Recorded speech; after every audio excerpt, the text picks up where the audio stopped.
செழிப்பா வளர்ந்துருக்கு பயிரெல்லாம். டேய் சோளமுத்தா இங்க வாடா.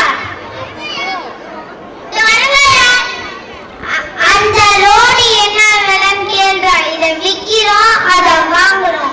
சரிங்க. இந்த காட்டுல மழையா? அப்ப பயிரெல்லாம் செழிப்பா வளர்ந்ததுக்கு மழைதான் காரணமா சொல்றீங்களா? ஐயோ யாரா பேசுறது? ஒருவேளை காத்து கடுப்பா இருக்குமோ?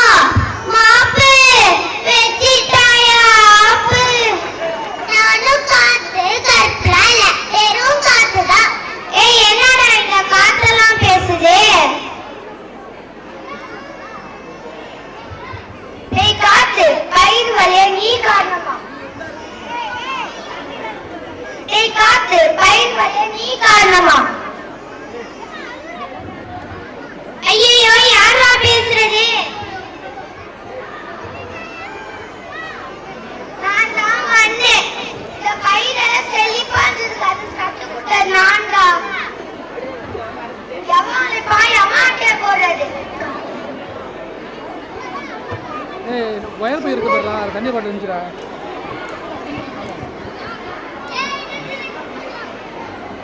டேய் டேய் ஆட்டோ வந்து வாடா. டேய் நிறுத்து. அவன் ஃபர்ஸ்ட் சொன்ன தானே. ஐயோ நீயுமா? நான் தானே அந்த பயிர்ல வளைய காரணம். அது சரி, ஒரு பழமொழி சொன்னது குற்றமாடா? ஓகே விடுங்க, யாரு பெருசுன்னு பார்த்தலாம். டேய் சோளமுத்தா இங்க வாடா. இவன் ஒருத்தவன் எது கேட்டாலும் சட்டுன்னு ஓடியாட மாட்டான். நம்ம பக்கத்து நிலத்தை மூணா பிரிச்சு விதைய போடுவோம்.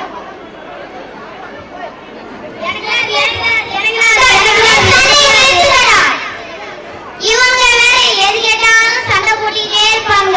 முதல் நிலத்துல மழை, நீ மட்டும் போய் வேலை செய்.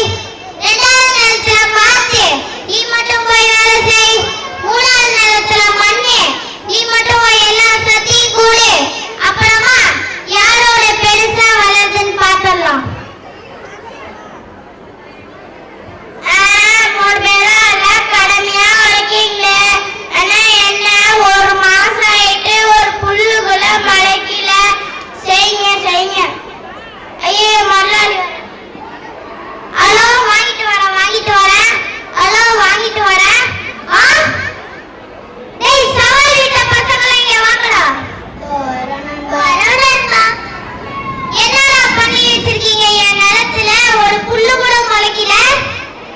சரி நண்பா, எப்போதும் வளைக்கிறத விட நான் பகலா கடுமையா தான் வச்சோம். ஆனா ஒரு புல்லு கூட முளைக்கல. எவனோ நேரத்துல சூனியம் வச்சுட்டான்னு நினைக்கிறேன். சூனியம் வச்சது யாரோலாம் இல்லடா, உங்க சொந்த செலவுக்கு சூனியத்தை நீங்களே வச்சுக்கிட்டீங்க. ஆனா 3 பேருமே